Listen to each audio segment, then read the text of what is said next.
Mr. Secretary, thank you for your presence here. More importantly, thank you for your presence in the air safety world that you are now operating in. After your confirmation, you became the Secretary. The first time I ever met you was on January the 29th at Reagan National Airport, and I appreciate the manner in which you conducted yourself and the things that you have done every day thereafter to make the skies safer and to honor the Lily's son and every other tragic loss that occurred that night on that flight from Wichita, Kansas. I appreciate you. I want to talk a little bit about some of these things that are related to that event, that tragedy. First of all, prior to the Army Aviation Brigade resuming helicopter operations at the National Capital Region in late April, did the Army or Department of Defense coordinate with you or the FAA? Did you then review and approve their re-entry into the field of operations?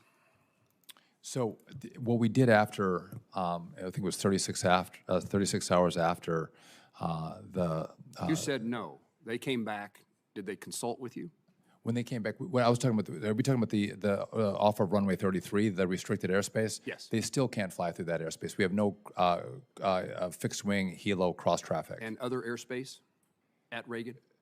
There's still no cross traffic, but what you have seen is some helos at the Pentagon taking off, sometimes carrying VIPs and sometimes doing training missions, and that has been a concern.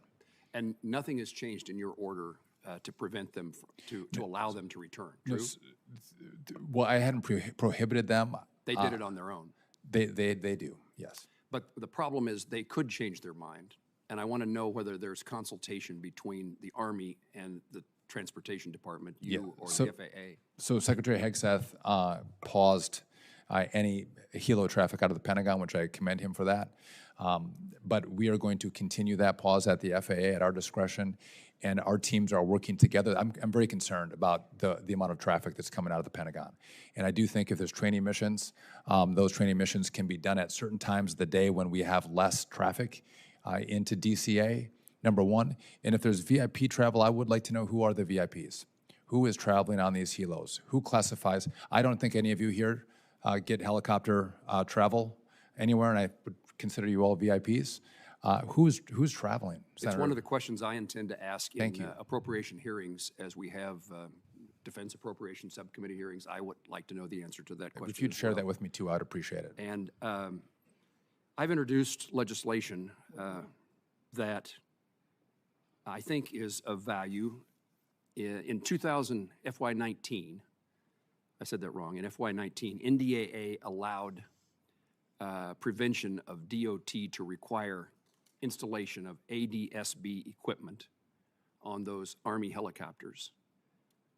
It didn't stipulate in or out, but it allowed legislation that was passed by Congress allowed the Army to operate without ADSB. I've introduced legislation that would eliminate that NDAA provision, which I guess would put more back in your court to make decisions. Is that something that you would support or do support? It is, and I think in regard to the it's not simple to turn it on and off. It was a little more complicated than that on the aircraft, and if they're doing training missions or flying through busy airspace, ADSB out should be on. However, if there is an actual national security mission at play, true national security, how do they quickly turn it off? Because we don't want enemies to see our aircraft. But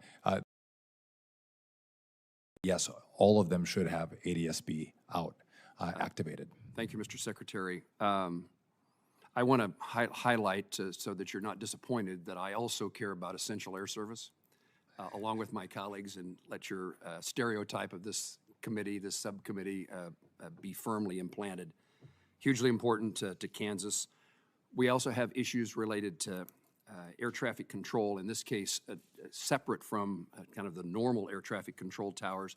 We utilize contract air traffic control towers at some of our smaller airports. I'd love to hear from you that that's a program that you're aware of and supportive of. I'm aware and supportive of. Thank you. And then I want to highlight the importance of CRISI grants. Your department has significant opportunities to increase railroad and traffic highway safety.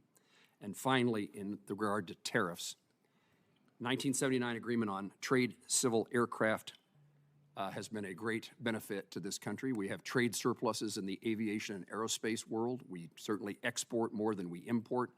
And we are hoping that you will be a voice in discussions within the administration, within the cabinet, about the value of allowing this trade agreement since 1979 to work its course and let it continue to do the good things that we have been able to accomplish with an integrated supply chain that makes America #1 and allows Wichita, Kansas to be the air capital of the world.